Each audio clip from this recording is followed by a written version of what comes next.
Good afternoon all of you. Wild life વીકનું celebration આજે science city કરી રહી છે, જેના અંતર્ગત આજે આપણી સાથે રિસોર્સ પર્સન છે Shri Uday Vora sir chief conservator of forest છે, retired chief conservator of forest અને નેશનલ વાઇલ્ડ લાઈફ કમિટીના મેમ્બર પણ છે. તો હું રિક્વેસ્ટ કરીશ સરને કે સર આજે આપણે આપણું સેશન સ્ટાર્ટ કરીએ. આપણો આજનો ટોપિક છે wetlands and wild life. Thank you. એક નાનકડી માફી પહેલા માંગી લઈશ કે મારું પ્રેઝન્ટેશન કદાચ અંગ્રેજીમાં હશે, પણ આપે કહ્યું મારે વાત ગુજરાતીમાં કરવાની છે. આપણે એ સમજવા પ્રયત્ન કરીશું. વાઇલ્ડ લાઈફ વિશે ઘણી બધી વાતો વાઇલ્ડ લાઈફ વીક દરમિયાન કરવાના છે. સાયન્સ સિટી અન્યથા પણ ઘણા બધા પ્રોગ્રામો કરતી રહી હોય છે વાઇલ્ડ લાઈફ અંગેના, અને આપણી સાથે જે લોકો પણ કોઈ જોડાયેલા છે, વિદ્યાર્થીઓ છે, શિક્ષકો છે કે સિટીઝન્સ છે, બધા એ વાઇલ્ડ લાઈફથી તો પરિચિત હશે, વેટલેન્ડથી પણ પરિચિત હશે. પણ આ વેટલેન્ડ અને વાઇલ્ડ લાઈફનો કઈ રીતનો સંબંધ છે એ આપણે આજે સમજવા કોશિશ કરીએ, અને કઈ દ્રષ્ટિએ વેટલેન્ડની અગત્યતા જે છે એ વિશે આપણે હું પ્રયત્ન કરીશ. કદાચ શક્ય બનશે તો ચેટ ઉપર કોઈના પ્રશ્નો આવ્યા હશે તો છેલ્લે આપણે એને પણ એન્ટરટેન કરવા પ્રયત્ન કરશું.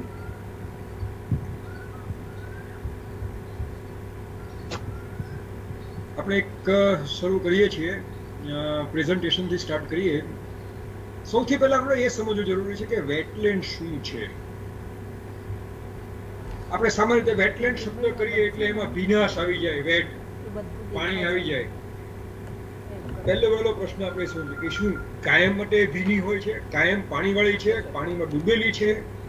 આપણે આ વેટલેન્ડ વિશે ઘણી બધી વ્યાખ્યાઓ આપણને મળી શકશે, અને પણ આપણે એ સમજવા પ્રયત્ન કરીએ શું છે.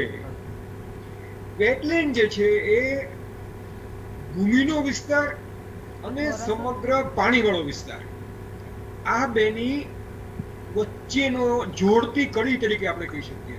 ઇટ ઇઝ એન ઇન્ટરફેસ કે ટેરેસ્ટ્રિયલ અને એક્વેટિકની વચ્ચેની. અને આનો આખી જે વેટલેન્ડની અંદર જે જુદા જુદા પ્રકારની વેટલેન્ડ્સ જે છે એ એના પાણીના લેવલ અને પાણીના પ્રકારના આધારે એના પ્રકારો નક્કી થતા હોય છે. એની અંદર જરૂરી નથી કે વેટલેન્ડ્સ જે છે એ કાયમ માટે ભીની જ હોય, એ સૂકું પણ હોય. આપણું દાખલા તરીકે આપણા રણ લઈએ, નાનું રણ અને મોટું રણ.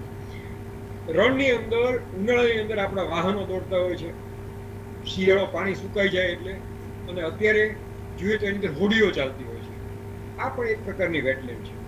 એટલે કે વેટલેન્ડ આખું વર્ષ દરમિયાન પાણી હેઠળ હોવી જરૂરી નથી.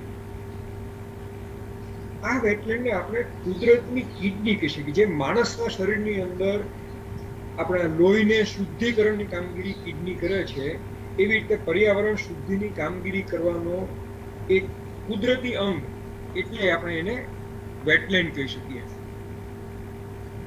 આ જે વેટલેન્ડ જે છે શું છે? સામાન્ય રીતે શેલો, છીછરો વિસ્તાર હોય, એ કુદરતી પણ હોય અને માનવ સર્જિત પણ હોય. એ દરિયાકાંઠાનો વિસ્તાર હોય. દરિયાકાંઠાના વિસ્તારને દરિયાની અંદર lowest of the low tide, એટલે કે જેને આપણે મોટી ભરતી કહીએ એવી રીતે સૌથી લાંબી ઓટ જતી હોય, એ ઓટની વાળા વિસ્તારની અંદર 6 મીટરની ઊંડાઈ સુધીનો જે વિસ્તાર આવતો હોય એ વિસ્તારને આપણે વેટલેન્ડ તરીકે ગણીએ છીએ. એટલે કે ખારા પાણીવાળો વિસ્તાર પણ હોય અને મીઠા પાણીવાળો વિસ્તાર હોય. એ દલદલ વાળો વિસ્તાર પણ હોય, આપણા ચેરના જંગલો પણ હોય, સરોવર પણ હોય. આ બધા જુદા જુદા પ્રકારના જલપ્લાવિત વિસ્તારો છે, વેટલેન્ડ્સ છે. ઇવન આપણું ડાંગરનું ખેતર છે એ પણ એક જલપ્લાવિત વિસ્તાર છે, એ પણ એનો વેટલેન્ડમાં જ સમાવેશ થાય છે. તો મીઠાના અગરો છે તો એ પણ એક પ્રકારનો જલપ્લાવિત વિસ્તાર જ છે, વેટલેન્ડ જ છે. કેટલીક વેટલેન્ડ જે હોય એ બંને પ્રકારની હોય છે, કે એમાં મીઠા પાણીવાળું, ખારા પાણીવાળું. આપણે દાખલા કે નળ સરોવર લઈએ કે ખીજડીયાનો વિસ્તાર લીધો હોય તો શરૂઆતની અંદર આપણને પાણી સાવ મીઠું લાગતું હોય, જમીનમાંથી ધીરે ધીરે પાણી ખૂટતું હોય, કે બેઝિન જે છે એ ક્ષારવાળું છે, ખારાશવાળું છે. એટલે સમય જતો જાય એમ એ પાણી પાછું ખારું થતું જાય, એટલે કે ભાંભરું થતું જાય. અને ઉનાળો આવતો તો એ ઘણું બધું ખારું થઈ ગયું હોય. કેટલી બધી અગત્ય વેટલેન્ડને વિશ્વની સૌથી વધુ જલપ્રવાહિત વિસ્તારોને વિશ્વના સૌથી વધુ નિવસન તંત્ર સારામાં સારા ઉત્પાદન ક્ષમતાવાળા એની સૌથી વધુ ઉત્પાદન ક્ષમતાવાળા નિવસન તંત્રમાં એની ગણવામાં આવે છે. એ ઘણા બધા પ્રકારના સજીવો માટેનું એક નિવાસ સ્થાન પણ હોય. એની અંદર સૂક્ષ્મ જીવો હોય, જંતુઓ હોય, પક્ષીઓ હોય, સસ્તન પ્રાણીઓ પણ હોય અને માછલીઓ પણ હોય. કેટલા બધા પ્રકારના પક્ષીઓ અને પ્રાણીઓ જે છે એ જલવાયુ વિસ્તારો પર ખોરાક માટે, પાણી માટે, રહેઠાણ માટે એ આધારિત રહેતા હોય છે. માનવ તો જિંદગી જ પાણી ઉપર આધારિત છે, તો આપણે એની ઉપર આધારિત રહેવું જ પડે. એડમિટ કરીએ તો સૌથી પહેલો ઉપયોગ જળ તો શું છે? Water management. આપણા માટે એક જસ્ટ વિચાર કરો, આપણે મને લાગે હું નિશાળમાં હતો ને ત્યારે અમે સ્પોન્જ વાપરતા. અમે અત્યારની પેઢીએ તો પાટી વાપરી નથી, અમે તો પેલી સ્લેટ વાપરતા. તો સ્લેટમાં એ ઓલી વાદળી હોય ને એમ પાણીમાં બોળીને પછી આમ લૂછતા. આ પ્રકારની જે સ્પોન્જ જે હોય આપણે વાદળી વાપરતો હોય સ્પોન્જ એ રીતે એ કેવી રીતે પાણી અંદર ભરાઈ જાય તો ફૂલી જાય, દબાવીએ એટલે પાણી નીચે ઉઈ નાખી શકીએ આપણે. વેટલેન્ડ એક પ્રકારની મોટી સ્પોન્જ તરીકે આપણે કલ્પના કરી શકીએ કે પહેલા તો સૌથી એનો પાણીનો સંગ્રહ થાય અને પછી એમાંથી ધીરે ધીરે સીપેજ થઈને આખા ગ્રાઉન્ડ વોટર લેવલનું રિચાર્જિંગ થાય. કોઈ પણ જલપ્રવાહિત વિસ્તાર હશે, નદી હશે તો નદીની આજુબાજુનો વિસ્તાર પાણીના તળાવ ઓટોમેટિક ઊંચા આવતા હોય છે. તો સારામાં સારો ઉપયોગ જલપ્રવાહિત વિસ્તારનો જે છે આપણે માનવ માટે થઈને કહીએ તો એ એક આપણે કહીએ તો એ પહેલા પાણીનો સંગ્રહ કરે વધારાના પાણીનો, અને પછી ધીરે ધીરે એ એનો પાછું ડિસ્પર્સલ થતું આવતું હોય એટલે પાણીનો ફેલાતો હોય. પૂરનું નિયંત્રણ કરે, પાણીની ગતિને ઘટાડો કરશે એટલે સાથે સાથે જમીનનું ધોવાણ પણ એ નિયંત્રિત કરશે. અને સાથોસાથ જે આપણે ન્યુટ્રિયન્ટ સાયકલમાં એનો જે ફાળો ગણીએ એટલે કે ખનિજ જે તત્વો હોય છે, મિનરલ્સ જમીનની અંદર, તો એનું પણ રિસાયકલિંગ કરવામાં પણ એનો એક અગત્યતા રહેલી છે.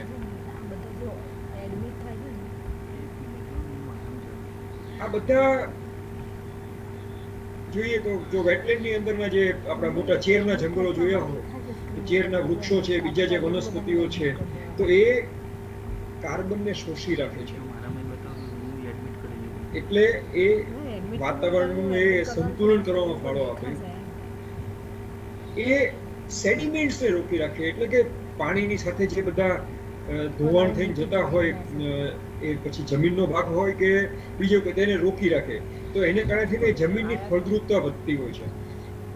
જે લોકો ગ્રામ્ય વિસ્તારમાં રહેતા હશે એ લોકો જાણતા હશે કે પોતાના ખેતરની અંદર આજુબાજુના તળાવમાં કાપ લાવી નહીં પાથરે. એ કાપ ક્યાંથી આવ્યો? એ કાપ એ જલપ્રવાહિત વિસ્તારની અંદર નીચે બેસેલો કાપ છે કે જે ખૂબ જ ફર્ટાઇલ છે. તો આ એની એક બહુ અગત્યની સેવાઓ છે. અને મેંગ્રુવ ચેરના જંગલોને તો બહુ મોટી અગત્યતાઓ છે. જે વિસ્તારની અંદર ચેરના જંગલો જે છે તો એ ઇવન સુનામી જેવા તોફાનની અંદર પણ એની અસરો ખાળવામાં મદદ કરે, એ હોનારતોની અંદર મદદરૂપ થાય, એ જમીનનું ધોવાણ અટકાવવામાં થાય. એ ઉપરાંતનો એક એનો ફાયદો છે કે આ જે ચેરના જંગલો જે છે એના બેઝની અંદર ઘણા બધા પ્રકારની માછલીઓ પ્રજનન કરવા માટે આવે. તો એ પણ એક એની ઉપયોગિતા છે. કેટલા બધા ઉપયોગો હોય શકે. આજુબાજુના તળાવની આજુબાજુ લોકો જોયા હશે તો એ તળાવની અંદર છતાં આપણે જેને ઘા બાજરીયું કહીએ તો એ ઘા બાજરીઓને જુદા જુદા ઘાસ જે હોય તો એને છત કરવા માટે લઈ આવતા હોય. બધાએ કદાચ ઘણા બધા લોકોએ કમર કાકડી ખાધી હશે, શિંગોડા આપણે ખાતા હશું તો શિંગોડા પણ જલપ્રવાહિત વિસ્તારમાં જ ઉગવાના છે. કેટલા બધા પ્રકારની ઔષધીય વનસ્પતિઓ અને ફિશિંગ. એમ કહેવાય છે કે મત્સ્ય ઉદ્યોગ જે છે એની ઉપર એક એટલો મોટો વર્ગ નભે છે કે કદાચ જો ફિશિંગ ન હોય તો એટલી મોટી બેરોજગારી સર્જાવાની શક્યતાની સાથોસાથ એટલી જ પ્રોટીનની અછત સર્જાવાની શક્યતા રહે એવું ઘણા બધા કેસ પેપર્સમાં કહ્યું છે. આ ઉપરાંત એક મોટો ઉપયોગ જે છે એનો જેને આપણે કહીએ કે રિક્રિએશન માટે. એ રિક્રિએશનનો આજે પ્રવાસનનો ઉદ્યોગ. આપણે નળ સરોવર જઈએ તો નળ સરોવરની અંદર જોઈએ તો હોડીવાળા છે તો હોડીવાળાને આવક ખબર છે, એ લોકો એની ઉપર નપશે. એની આજુબાજુ નાની નાની હોટલ હશે, ખાણીપીણીવાળા હશે તો એ પણ એની ઉપર નપતા હશે. તો એ વેટલેન્ડના આધારે એ એક પ્રકારની આવક ઊભી થતા એની સાથે જોડાયેલા સંકળાયેલા પાસાઓ છે. તો એ પણ એ વેટલેન્ડ આધારિત બની જાય છે. તો એ માનવને કેટલી બધી માટે ઉપયોગી બની શકે છે. એક નાનકડું ચિત્ર છે કે કઈ રીતે વેટલેન્ડ જે છે કાર્ય કરે છે. ઉપરથી ધોવાણથી પાણી આવ્યું, તળિયામાં બેસ્યું, નીચે કાપ જામ્યો, એની પર વનસ્પતિ ઉગી, ઘાસ આવ્યું, ઘાસ જે છે પક્ષીઓ પ્રાણીઓને ખાવા મળ્યું, અને પાણી જ્યારે કચરો નીચે બેસી ગયો પછીનું પાણી આગળ ગયું. સારામાં સારું ઉદાહરણ બંગાળની અંદર એમ કે છે કે જે આપણી એક રામસર સાઇટ છે, ઈસ્ટ કલકત્તા વેટલેન્ડ જે છે, આ એનું સારામાં સારું ઉદાહરણ છે કે આખા કલકત્તાનો કચરો જે છે એ એમાં એ સમાવે છે. એક બહુ અગત્યનું એક સેવા છે જલપ્લાવિત વિસ્તારની. ગુજરાતની અંદર કેટલા બધા વિસ્તારો, ભારતની અંદર આપણે કેટલો બધો વિસ્તાર આવેલો છે જો જોઈએ તો વેટલેન્ડની દ્રષ્ટિએ. આખા જો આપણા દેશનો કુલ વિસ્તાર લઈએ તો એનો 6% વિસ્તાર જે છે એ ભૂમિ વિસ્તાર ગુજરાતમાં આવેલો છે. પણ આખા દેશના કુલ વિસ્તાર જેટલો જલપ્લાવિત વિસ્તાર જે છે વેટલેન્ડ જે છે એનો 22.77% વિસ્તાર જે વેટલેન્ડ જે છે એ આપણા ગુજરાત રાજ્યનો છે. એટલે કે વેટલેન્ડ વિસ્તારની દ્રષ્ટિએ આપણે સમગ્ર દેશમાં મોખરે છીએ. સૌથી વધુ જલપ્લાવિત વિસ્તાર આપણા ગુજરાત રાજ્યનો છે. આમ નવાઈ લાગે આપણને એમ, કારણ કે આપણો સૌરાષ્ટ્ર ને કચ્છ ને બનાસકાંઠાનો વિસ્તાર ને એ બધું જોઈએ તો એ તો ઉત્તરનો અછતવાળો વિસ્તાર ગણાય. પણ આ જે વિસ્તારો જે છે એમાં સૌથી વધુ પ્રમાણમાં વેટલેન્ડ કદાચ આવેલી છે એમ કહું તો ચાલશે. આપણી પાસે સૌથી લાંબો દરિયાકાંઠો છે, અને એને કારણે થઈને આપણી પાસે સૌથી વધુ વિસ્તાર જે છે કોસ્ટલ બેલ્ટનો, દરિયાકાંઠાના જે જલપ્લાવિત વિસ્તારો જે છે એનો દેશના કુલ જલપ્લાવિત વિસ્તાર, દરિયાકાંઠાની જલપ્લાવિત વિસ્તાર છે એનો 19% વિસ્તાર જે છે એ આપણા ગુજરાત રાજ્યની અંદર છે. તો એની જે સંખ્યાની દ્રષ્ટિએ જ્યારે જોઈએ તો આખા દેશની અંદર 13,033 જેટલા દરિયાકાંઠાના જલપ્લાવિત વિસ્તારો જે છે એમાંના 2750 વિસ્તારો ગુજરાતની અંદર આવેલા છે. એટલે કે લગભગ 22% જેટલા વિસ્તારો સંખ્યાની દ્રષ્ટિએ જે છે એ ગુજરાતમાં આવેલા છે. ઇનલેન્ડ વેટલેન્ડ આપણે આંતરભૂમિય જલપ્લાવિત વિસ્તારો કહીએ એટલે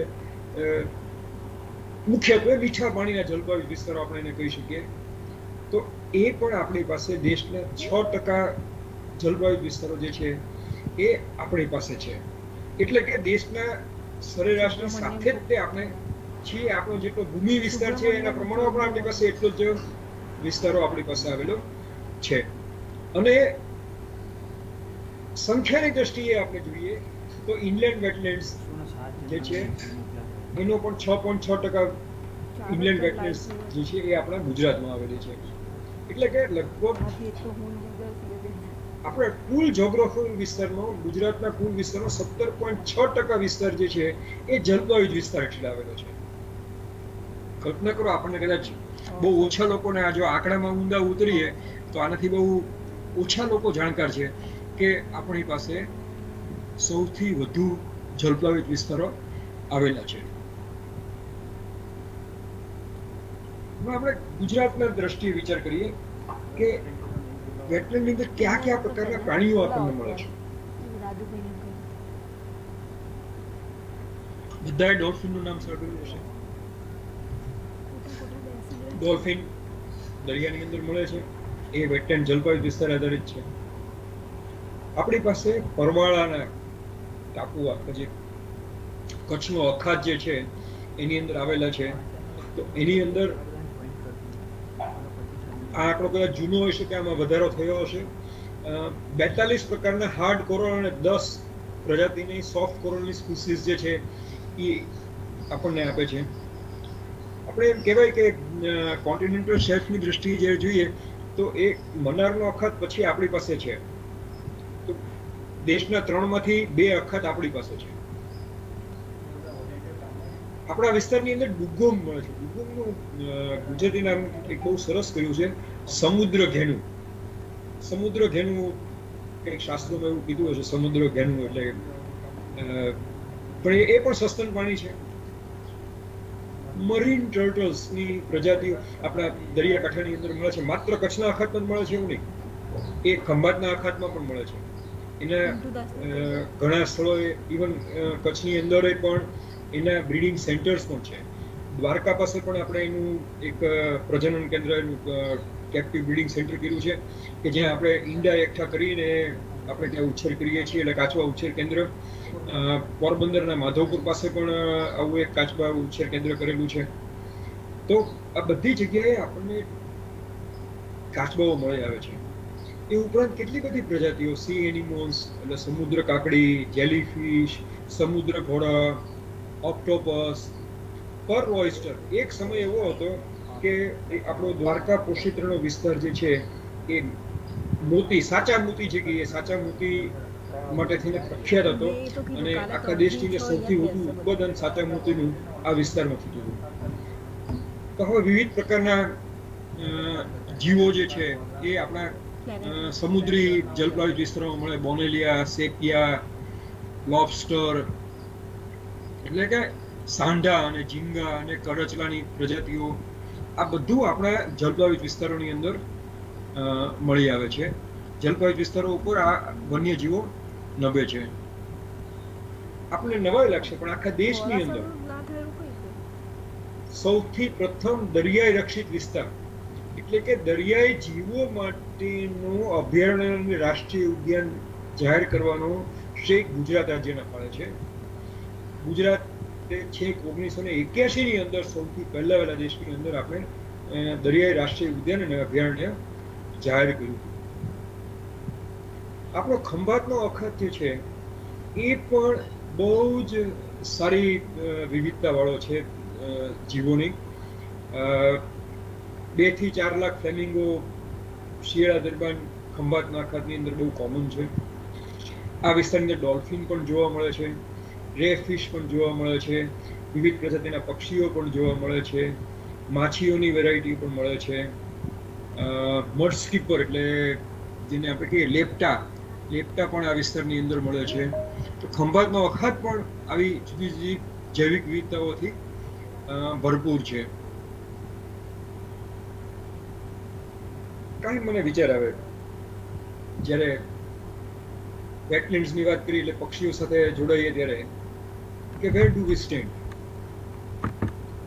આપણે દરિયાકાંઠાના વિસ્તારમાં તો પક્ષીઓનો અંદાજ પૂરેપૂરો કરી જ નથી શક્યા. આ સિવાયના જે પક્ષીઓનો અંદાજ આપણા ગુજરાત રાજ્યની અંદર કર્યો છે એની સંખ્યા 20 લાખ કરતા વધુ છે. આપણા જુદા જુદા તળાવડાઓ, જુદા જુદા પાણીના બીજા સ્ત્રોતો, ચેક ડેમો અને ઓફકોર્સ કેટલાક દરિયાકાંઠાના વિસ્તારો આવી ગયા, પણ આ વિસ્તારની અંદર જે પક્ષીઓની ગણતરી હાથ ધરી છે, અંદાજ કર્યો છે, તો શિયાળા દરમિયાન 20 લાખ જેટલા પક્ષીઓનો આ આશ્રય સ્થાન છે. હું જો દરિયાકાંઠાના પક્ષીઓનો આપણે જો અંદાજ જો એમાં ઉમેરીએ તો કદાચ એ આંકડો આની કરતાં બમણો પણ થઈ જાય અને કદાચ એની કરતાં પણ વધુ થઈ જાય તો નવાઈ નહીં.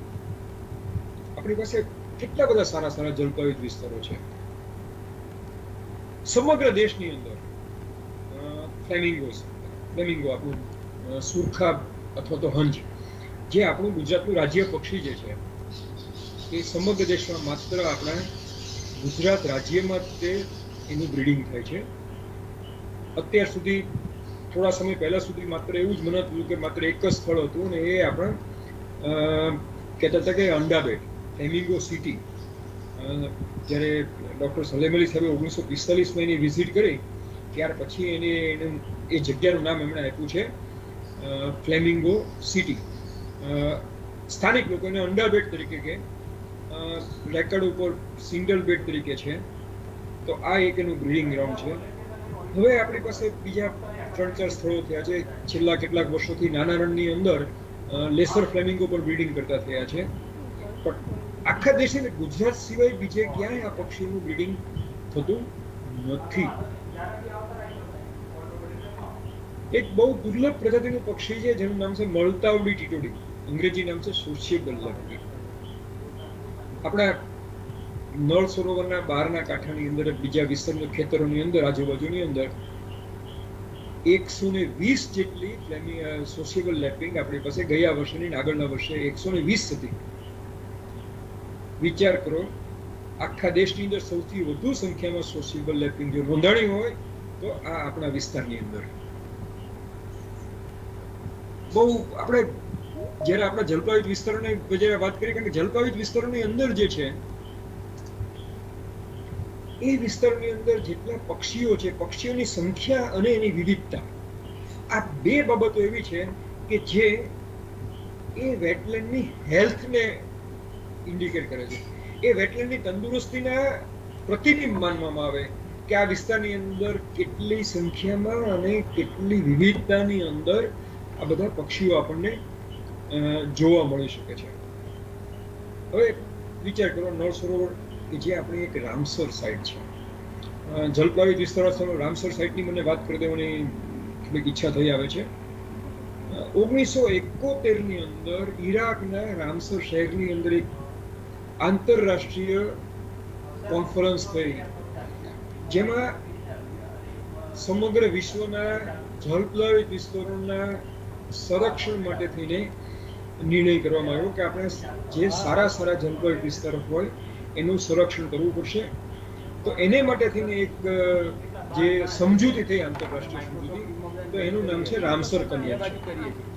આ રામસર કન્વેન્શનની અંદર અલગ અલગ ધારાધોરણો હેઠળ કોઈ પણ વિસ્તારને રામસર સાઇટ તરીકે આવરી શકાય છે. એ કાયદાકીય દરજ્જો નથી, પણ આંતરરાષ્ટ્રીય સમજૂતીનો દરજ્જો છે કે જે હેઠળ એક નૈતિક રીતે કટિબદ્ધતા આવે છે કે આ વિસ્તારનું આપણે સંરક્ષણ અને જાળવણી કરવી જ જોઈએ. હવે એના જુદા જુદા ક્રાઇટેરિયા નક્કી કર્યા છે, જે ધારાધોરણો. એમાં એક ધોરણ એવું છે કે કોઈ પણ એક સ્થળ ઉપર 20,000 કરતા વધુ જો પક્ષીઓ રહેતા હોય તો એ રામસર સાઇટ તરીકે જાહેર થવાને પાત્ર છે. મિત્રો, નહીં માનો, ગુજરાતની અંદર ઓછામાં ઓછી 18 જગ્યાઓ એવી છે કે જ્યાં આગળ વર્ષો વર્ષ 20,000 કરતા વધુ પક્ષીઓ ત્યાં જોવા મળતા હોય. એક બીજો એનો માપદંડ છે કે કોઈ પ્રજાતિનો 1% જેટલો વિસ્તાર, 1% જેટલી સંખ્યાના પ્રજાતિઓ, એનું જે બાયોજોગ્રાફિક પોપ્યુલેશન કહીએ. અવાજ આવે છે ભાઈ? એમ આઈ ઓડિબલ? હા, જેટલું બને એટલું જલ્દી નવા 1% જેટલું જો પ્રજાતિઓ એનું પોપ્યુલેશન હોય તો પણ એ વિસ્તાર જે છે એ રામસર સાઇટ તરીકે જાહેર થવાને પાત્ર છે. હવે વિચાર કરો કે આપણે ત્યાં સૌરાષ્ટ્રની અંદર અત્યારે પૂંજ આવવાની શરૂ થઈ ગઈ છે, ક્રેન્સ. પોરબંદર, જુનાગઢ, કોડીનાર, અમરેલી, ભાવનગર, જામનગર, કેટલી સંખ્યામાં આ ક્રેન, લાખોની સંખ્યા ટોટલ જો કરીએ, મારી પાસે 3 લાખ કરતા વધુ ક્રેન્સના ગણતરીના આંકડાઓ છે. કેટલાક સ્થળોએ તો 5,000, 6,000 તો કંઈ કહેવાય જ નહીં. પોરબંદર પાસે અમીપુર ડેમ જે છે ત્યાં 3 વર્ષ 4 વર્ષ પહેલા મેં મિત્રોએ અંદાજ કરવા પ્રયત્ન કર્યો અને પછી ડરતા, હું શબ્દ વાપરું છું, ડરતા 55,000 નો આંકડો કીધો. માત્ર એક સ્થળે 55,000. કોડીનાર પાસે કાચ અને વેલણની વેટલેન્ડ્સ જે છે, તો ત્યાં આગળ મારા ભાવનગરના મિત્ર ઇન્દ્રભાઈ ગઢવીએ અંદાજ કર્યો 32,000 ઉપર. 8-10,000 કુલ તો ખીજડી થઈ ગઈ છે. મને જયારે આ 1% નો જયારે વિસ્તાર આવે ત્યારે આપણને એમ થાય કે ના, આપણી પાસે કેટલા બધા સ્થળો એવા છે કે જે આટલી મોટી સંખ્યામાં આપણે એ પક્ષીઓનું આશ્રય સ્થાન છે.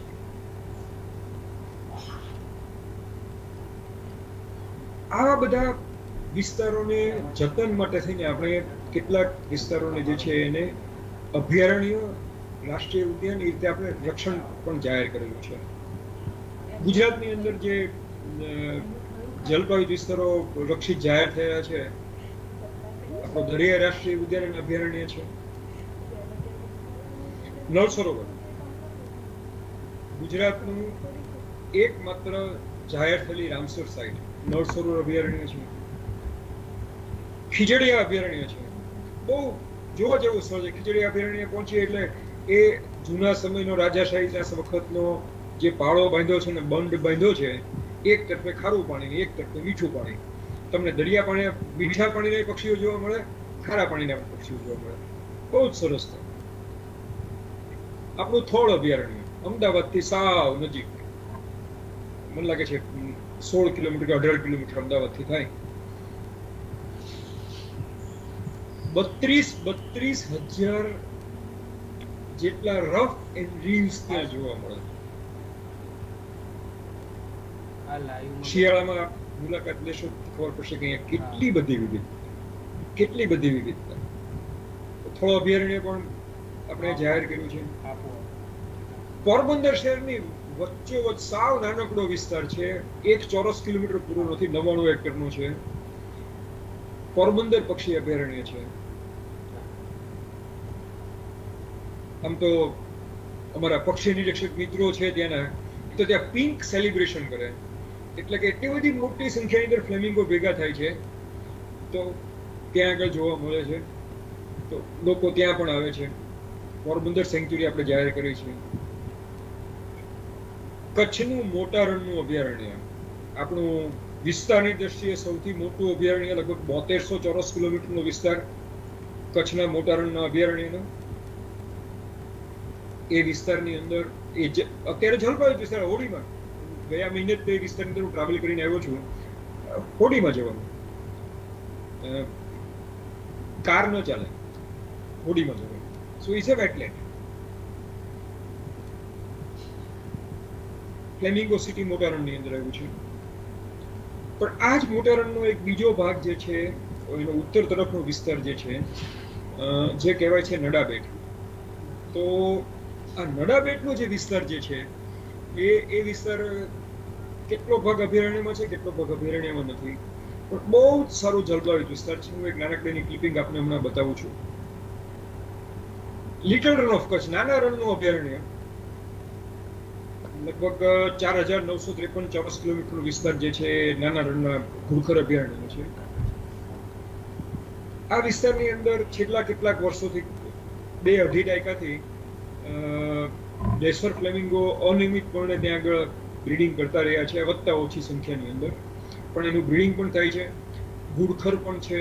આ વિસ્તારની અંદર ગુબારા પણ જોવા મળે છે, અને બીજા કેટલાય પ્રકારના પક્ષીઓ પ્રજાતિના. એ લિટલ રન ઓફ કચ્છ તો જે છે ને, એ પક્ષી નિરીક્ષકો માટે એક સ્વર્ગ થઈ ગયું છે. મોટી સંખ્યામાં, પરદેશથી મોટી સંખ્યામાં આ વિસ્તારની અંદર લોકો પક્ષીઓ જોવા માટે થઈને ખાસ આવે છે. એક સ્થળ છે નખત્રાણા પાસે કચ્છનું, એને આપણે નામ આપ્યું છે Chharidhandh conservation reserve. Wildlife portion જે અભયારણ્ય રાષ્ટ્રીય ઉદ્યાન ઉપરાંતની એક વધારાની કેટેગરી છે, એ કન્ઝર્વેશન રિઝર્વની છે. આ છારીઢંઢ કન્ઝર્વેશન રિઝર્વ જે છે, ત્યાં પણ મોટી સંખ્યામાં પ્રવાસી પક્ષીઓ આવે છે. બહુ સારી વિવિધતા છે, અને આપણે એને પણ કન્ઝર્વેશન રિઝર્વ તરીકે જાહેર કરેલું છે. આ વિસ્તારો ઉપરાંત આપણે રાષ્ટ્રીય અગત્યતા ધરાવતા જલવાયુ વિસ્તારોમાં જેનો સમાવેશ કર્યો છે, એવા આપણી પાસે 2 અગત્યના સ્થળો છે. એક જે છે ખેડા જિલ્લાની અંદર આવેલું પરિયેજનું વેટલેન્ડ છે, અને બીજું વડોદરા છોટાઉદેપુર બંનેમાં પડે છે થોડો ભાગ, ડભોઈ પાસે આવેલું વઢવાણા. મોટી સંખ્યામાં વઢવાણાની અંદર 35,000 થી 55,000 સુધીના પક્ષીઓ હોવા એ બહુ કોમન વસ્તુ થઈ જાય છે. ઇટ્સ એ એક્સેલન્ટ સાઇટ, ખૂબ જ સારું સ્થળ છે વઢવાણા. અને મિત્રો, એક નવાઈ લાગશે, ઘણીવાર આપણને જોઈને ઘણા લોકોને એકના એક સ્થળે ફરીવાર જવાની ચાહ ના હોય. થોડા ગઈકાલે પરમ દિવસે કોઈ સાથે વાત કરો ત્યારે પણ મને આ પ્રશ્ન આવ્યો હતો કે પક્ષીઓને પણ એકના એક સ્થળે આવવાનું ગમે, ત્યાં એને સારું, આપણે જેને કહીએ ને કે શું કહેવાય, આપણે કોઈના ઘરે જઈએ ને આપણને જો સારો આદર સત્કાર કરતા હોય તો આપણને ફરીવાર જવું ગમે. એવી રીતે પરદેશથી જે પક્ષીઓ આવે છે, ત્યાં એને સારું રક્ષણ મળી રહેતું હોય, ખોરાક મળી રહેતો હોય. વાઇલ્ડ લાઈફ માટે ફૂડ, વોટર એન્ડ શેલ્ટર આ વસ્તુ અગત્યની થઈ જાય, એટલે કે ખોરાક, પાણી, આશ્રય અને રક્ષણ. તો એને ફરી વાર ત્યાં આવવું ગમશે જ ને. સમગ્ર ગુજરાત જ તે એ યાયાવર પક્ષીઓ માટે સ્વર્ગ સમાન છે. જલપ્લાવિત વિસ્તારો માટે અંદર ખાસ આ વઢવાણા તો આપણને એનો એક પુરાવો પૂરો પાડે છે. 2014ની અંદર આપણે ત્યાં આવતા જે પક્ષીઓમાં એક પ્રજાતિ છે ગ્રે લેગ ગીસ, જેને આપણે અંગ્રેજીમાં કહે છે ગ્રે લાગ ગીસ.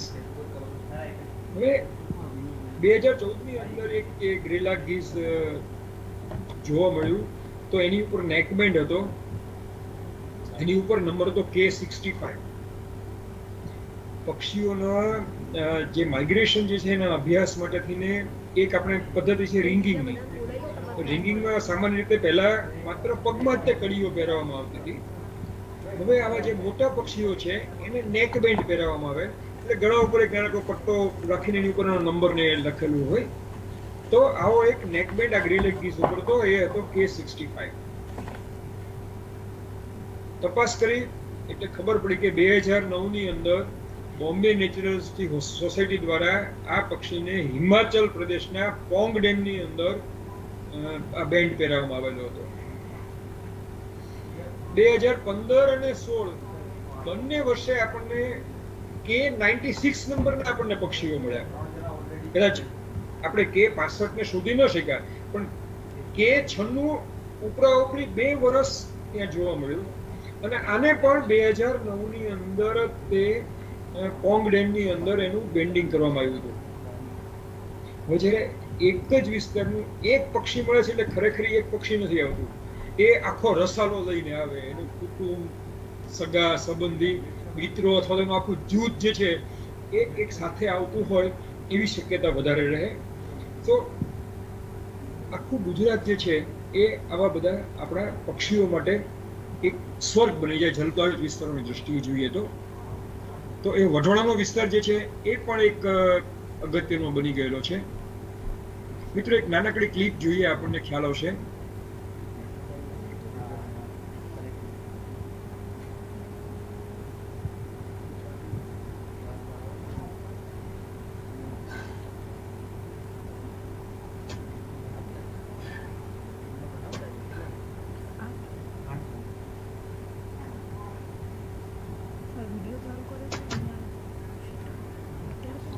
આ આપણે જે દેખાડવા પ્રયત્ન કરી રહ્યો છું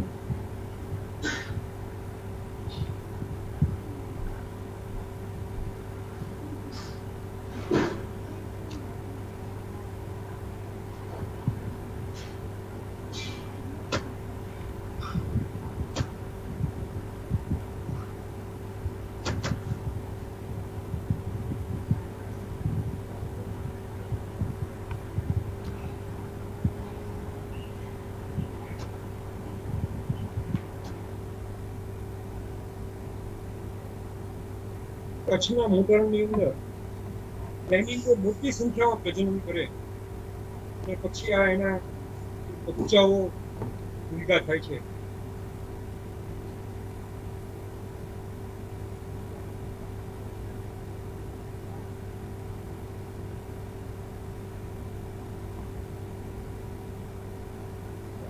એ 2018નો છે.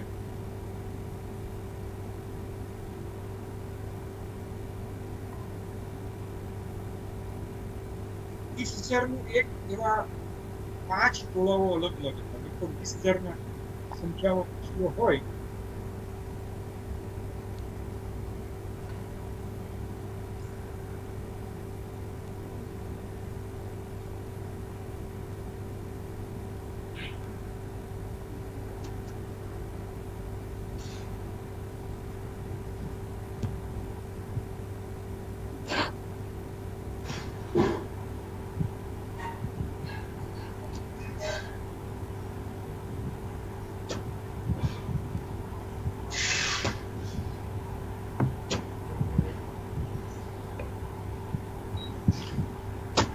હું આપને વાત કરતો હતો નડાબેટનો વિસ્તાર. નડાબેટ પાસેના વિસ્તારનું એક આ નાનકડી એવી ટૂંકી.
સર આ કયા બર્ડ્સ છે? આ બી ફ્લેમિંગો જ છે?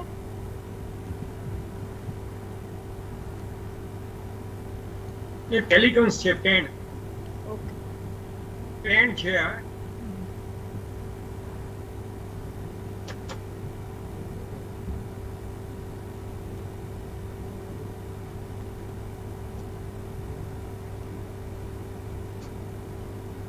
આ જે ફ્લેમિંગોસ આપણે જે પ્રજનન માટે આવતા હોય એ પ્રજનન માટે એ જે એની બ્રીડિંગ બિહેવિયર હોય જેને આપણે કોર્ટશિપ ડિસ્પ્લે કહીએ એ એક બહુ અગત્યનું બની રહે, જોવાનું, નિહાળવાનું પણ.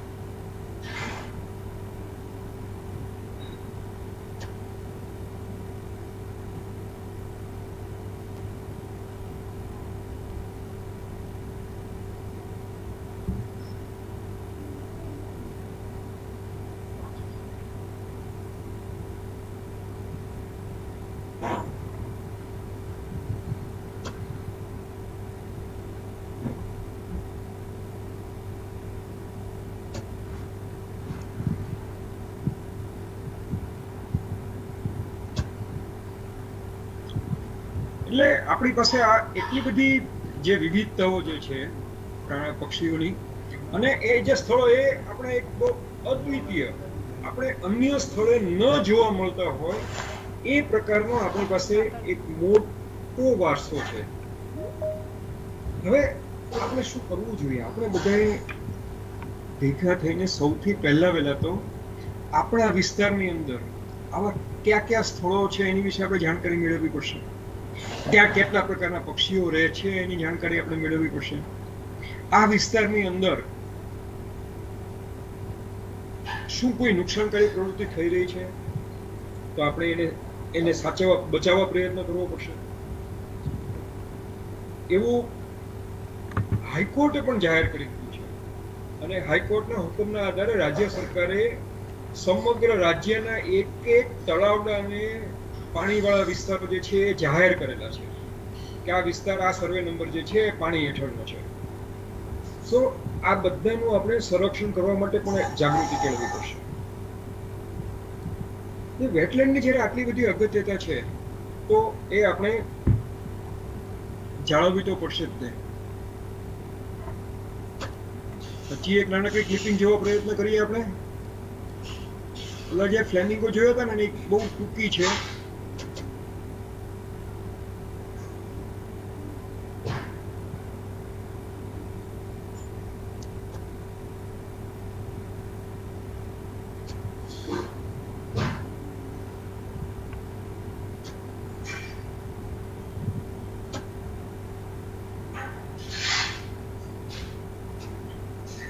પણ આ છે બહુ ઇન્ટરેસ્ટિંગ છે, જોવાની મજા આવશે.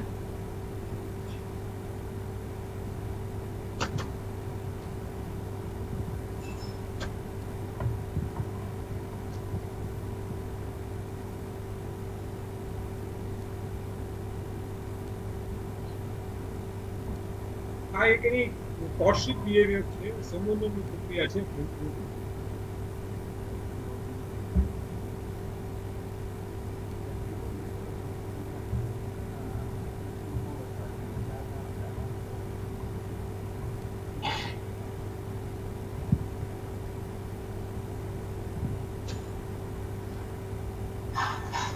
મિત્રો નવાઈ લાગશે, ચાલુ વર્ષે આપણા રાજ્યની અંદર ઓછામાં ઓછા 2 લાખ ઉપર ફ્લેમિંગો બ્રીડિંગ કરી રહ્યા છે. 1 લાખ જેટલા લેસર ફ્લેમિંગોએ બ્રીડિંગ કરેલું છે અને 1 લાખ જેટલા ગ્રેટર ફ્લેમિંગોસ બ્રીડિંગ કરશે.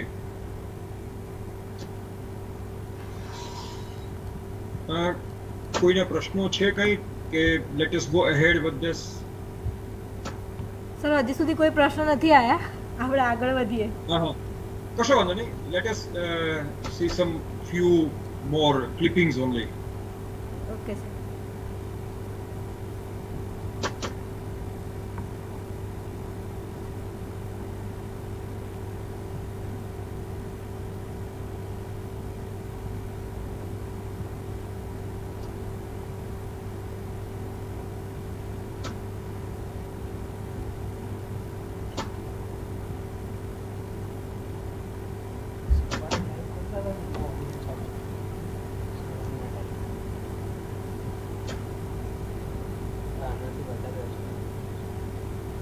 આ ચાલુ વર્ષનું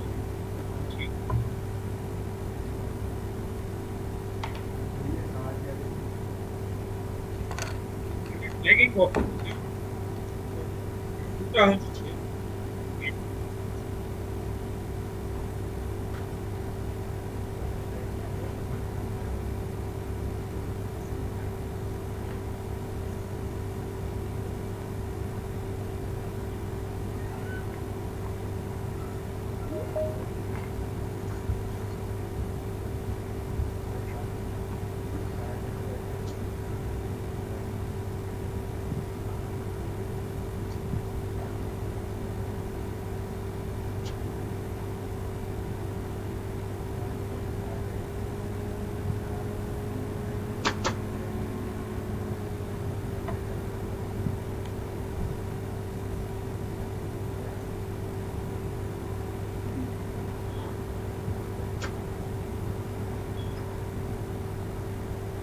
શિફ્ટ કરવું અને થોડો સમય જાય છે, સોરો માફ કરજો, મને એક સાથે બધી ભેગી નથી કરી શક્યો. એટલે આપણે જે વાત કરતા કે flamingo, laser flamingo, greater flamingo તો વર્ષોથી કરે છે, પણ આ વર્ષે સૌથી વધુ સંખ્યાની અંદર લેસર ફ્લેમિંગોનું બ્રીડિંગ પણ આપણા કચ્છના મોટરણમાં જોવા મળ્યું છે.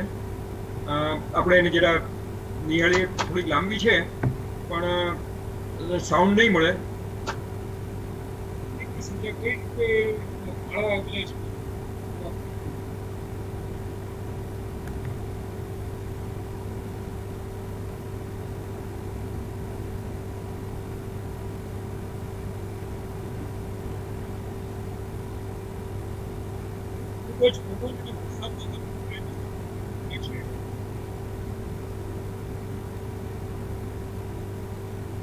આમાં એક જોયું, આ પક્ષી જે છે, ઇન્ટરેસ્ટિંગ વસ્તુ એ છે કે એ માળા ઉપર બેઠા બેઠા તે પાણીમાંથી ખોરાક,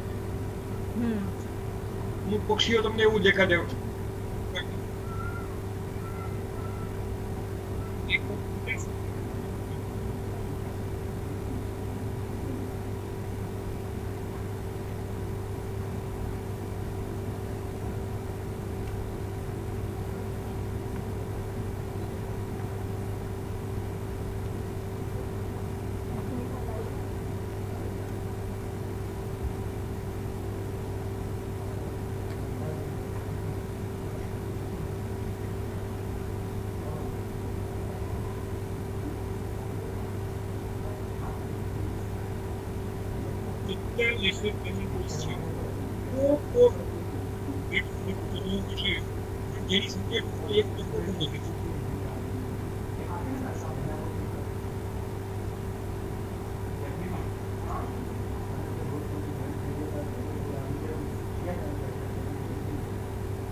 તો આ આપણે